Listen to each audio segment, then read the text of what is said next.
Hello, beautiful, wonderful world of the interwide webs. We are back again with the DUDEPOOL Gamescast. I'm the host with the most, the Dude 250. You know me as the great Nicky D.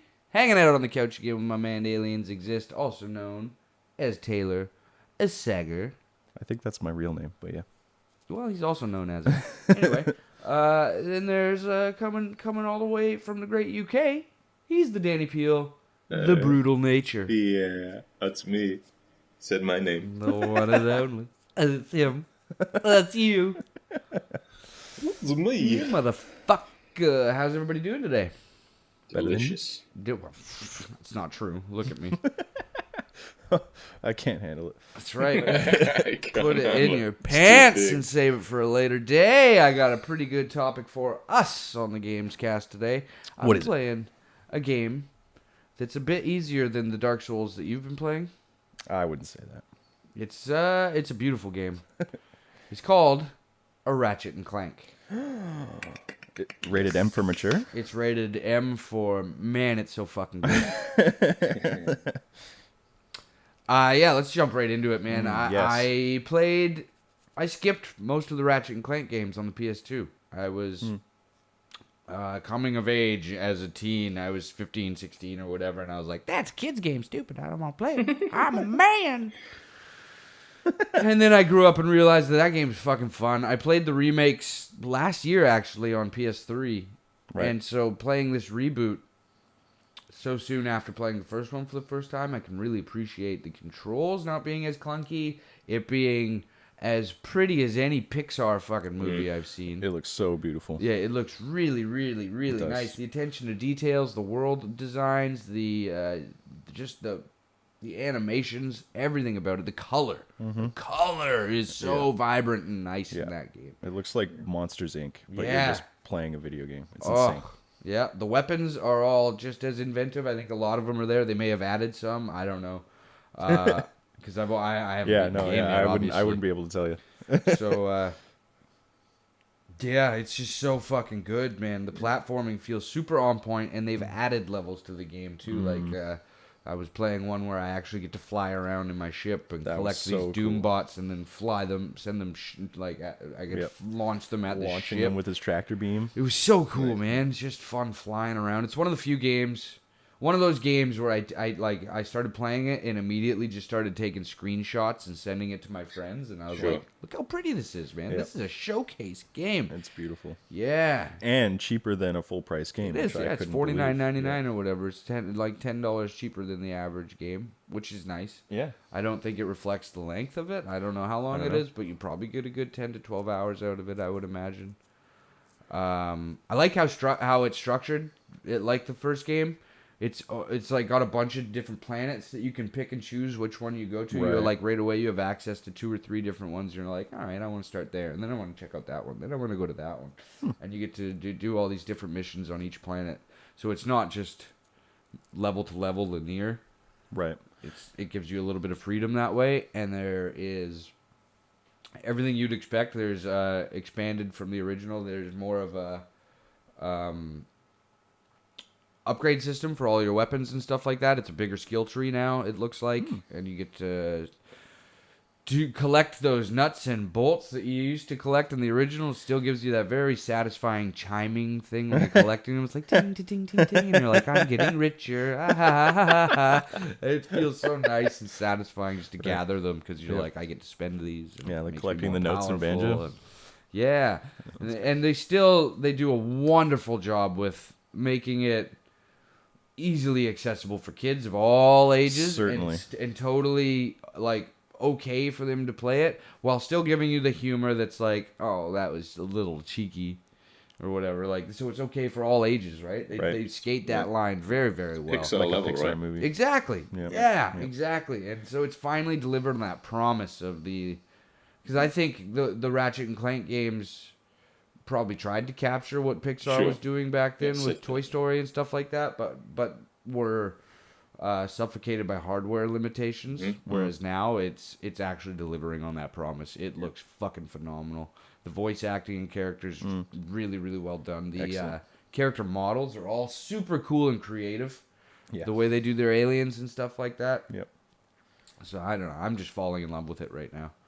Yeah, it's amazing. Yeah. From what I've seen, I couldn't believe it. Just like from playing the originals and then looking at that, and I didn't realize that it was just a reboot of essentially the original story. But looking at the difference, but how like the things that they kept the same are the perfect things to keep the same, and the things that they changed are the things you want to change. It's pretty insane how well they did it. Yeah. I'm really impressed. The spirit and the tone is all there still, and it's just so well done. So well done. I don't know. Have you seen any of it, Danny? Yeah, I've seen quite a bit of it. It's actually a game I really want to play. I remember back on PS3, when PS3 kind of first came out, what was the first Ratchet Clank that came out? Because it was just called Ratchet and Clank. Yeah, wasn't it the remaster, the one that was like on PS3? Well, they all had there was the PS3 one. Yeah, the first PS3 one. It was like Ratchet and Clank, Booty, like rearmed or Tools something. of Quest for Destruction. Booty. Quest for Booty. Tools of Destruction was the second game, I think. Right. Yeah. On PS2. Quest for Booty was a PS3 one. Right. But the ones I think there was Up Your Arsenal. Up Your Arsenal. Yeah. Was one of them on the PS2. Well, I remember just playing a demo of even back on early PS3 days. I remember just being kind of blown away by the charm and even the visuals then. Still not Pixar level. They weren't quite there yet, but it really looked great and it played great and it was so charming and funny and I mean it's not a game like platformers. I like them. They're fun, but like you said back, you kind of think, oh, this is for kids. I wouldn't buy this. Yeah. I would play the demo, but I wouldn't buy this. But I mean, looking at it now, and they've really hit a home run, and they've done what they set out to do, like you said. So I do want to get this, and I do want to play through it. It looks incredible. Yeah, and the fact that you want to jump on a platformer should speak volumes to people because you are not a platformer or a cutesy kind of a gamer. Like you just aren't, and that's fair. But the fact that you want to and you're intrigued and you're like, this is very charming, and it means they've struck that chord, that lightning in the bottle, where it'll appeal to fucking everybody at this point because it's just so well done. If Danny likes it, anyone will like it. Well, seriously, like Danny likes really dark, gritty, mature content. Yeah, like he just does. So like the fact that he's like interested in this just speaks volumes to me. Knowing Danny's style, I'm like, yeah, they nailed it. Then if they've done a good enough job presenting it to you and you want to play it, I'm like, yeah, I kind of wanted to play the PS3 ones. I just kind of never got around to it. But no, they totally nailed it. Like it's dead on, and I have to play it. There's like I might even just buy it and then play it a couple times and then sell it on and then enjoy it. That's fair. The other thing I really like about that franchise is they do shit that I used to see in a lot of first-person shooters and stuff like that I'm not seeing anymore these days, is having really creative weapons that you just don't see anywhere. They just make them up, like these giant pulse bombs that do they have giant lasers everywhere. Do they have vacuum the disco cannon one? where you could just suck people up and shoot people out. The which? The disco ball one. I don't know yet. I've literally only played a few hours of it, so I don't have all the weapons unlocked yet. But that one was so awesome. Yeah, like they have their own identity. Each weapon feels like almost a character in and of itself. Right. And not a lot of games do that stuff. Like that was part of their marketing campaign when they were doing those live action ads for those the ads PS2. were so They good. were so good. They just like have a dude with a vacuum backpack thing suck up a real life person and fire him off into the air, and you're like, what the fuck? And then they show you these scenes from the games where they're using all these. Here's a little crazy question weapons. just You're to like, throw that's out cool. while we're on this. Yeah. So obviously this game, we're talking about it, and it looks like the full-on Pixar movie experience in a game, which is what we always wanted. But there is a movie coming out of Ratchet and Clank. Is this the same story, or is it a different story? I would have to imagine that it is its own self-contained story, unrelated to this. I can't confirm nor deny that, but I would. That looks really good too. Like otherwise, they just take this. Otherwise, they just take the cutscenes from this and turn it into a movie, right? Which seems really lazy. I think this will complement the movie. Maybe the movie takes place afterwards. This. I think that's what it's going to be. I think this is going to be a prequel to the movie. Yeah. And you're at the end of it, it's going to play heavily into you going and seeing the movie. because I don't know when the movie comes out. I think it's June though. Right. But I mean, essentially, they're giving you enough time to play through and beat this game right before you see the movie. And I wasn't like the movie wasn't even really on my radar. Sure. I heard about it obviously, but I was never like, oh, I can't wait for that shit. Yeah. But now, like, I've played this and I've seen how charming it is.